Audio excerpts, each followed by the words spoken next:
Hi, welcome to Sherin's kitchen. இன்றைக்கி நம்ம கிச்சனில் என்ன ரெசிபினா, இன்றைக்கி லஞ்ச் பாக்ஸ் கிடையாது, ஒரு ஸ்நாக் ரெசிபி தான் பார்க்க போகிறோம். அதுவும் ரொம்ப சிம்பிளான ஒரு ஸ்நாக் தான். சாயங்காலம் ஸ்கூல் விட்டு வர பிள்ளைங்க பார்த்திங்கன்னா வீட்டுக்கு வந்தால் அம்மா என்ன செஞ்சு வச்சுருப்பாங்க, என்ன செஞ்சு கொடுப்பாங்கன்ற ஒரு எதிர்பார்ப்போடு வருவாங்க. ஏன்னா வரப்போவே பார்த்திங்கன்னா அப்படியே டயர்டாகவும் பசியோடையும் வருவாங்க இல்லையா. அவங்களுக்கு சிம்பிளான ஒரு ஸ்நாக் ஒன்று செஞ்சு கொடுத்து, நம்ம வீட்டில் டீ காஃபி குடிக்கிற பிள்ளைங்கன்னா டீ காஃபி வச்சு கொடுக்கலாம், இல்லை பூஸ்ட்டு ஹார்லிக்ஸ் குடிக்கிற பிள்ளைங்கன்னா அந்த மாதிரி ஏதாவது ஒன்று வச்சு கொடுத்துட்டு இந்த ஸ்நாக் கொஞ்சம் கொடுத்தீங்கனாலே போதும், அவங்களுக்கு வயிறு ஃபுல்லாக ஆயிரும், மனசும் ரொம்ப நிறைஞ்சு போயிடும். அந்த மாதிரி ஸ்நாக் தான் இப்போ நம்ம பண்ண போகிறோம். தள்ளுவண்டி கடை காரப்பொரி செய்கிறேன். நல்லா குட்டி குட்டியாக வெட்டிக்கலாம். அப்போ தான் அந்த பொரியோடு சேர்த்து சாப்பிட்றப்போ நமக்கு கடிப்படுறதுக்கு நல்லாயிருக்கும்.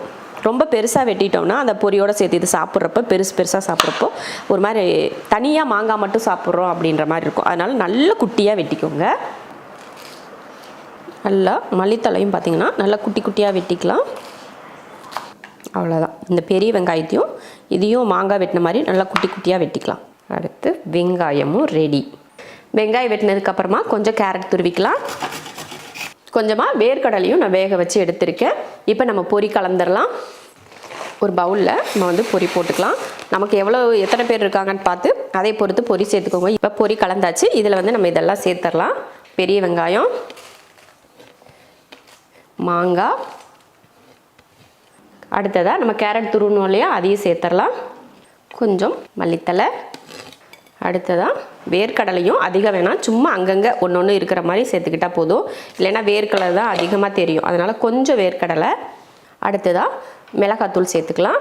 அதிகமாக வேணாம், காரம் அதிகமாயிரும்.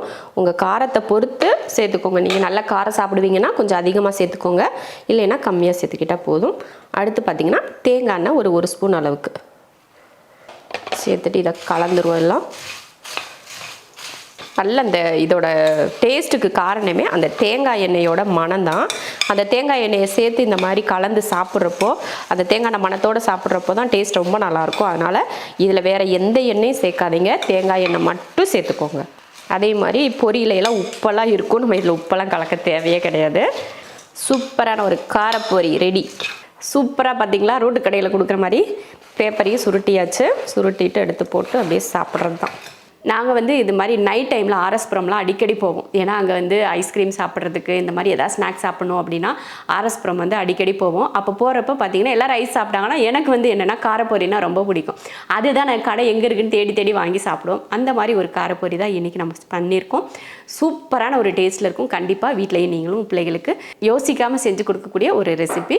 வீட்டில் எல்லாமே இருக்கும், அதை வச்சு நம்ம செஞ்சு கொடுத்துடலாம். என்ன செய்யலான்ற சிந்தனையே இல்லாத ஒரு ரெசிபி.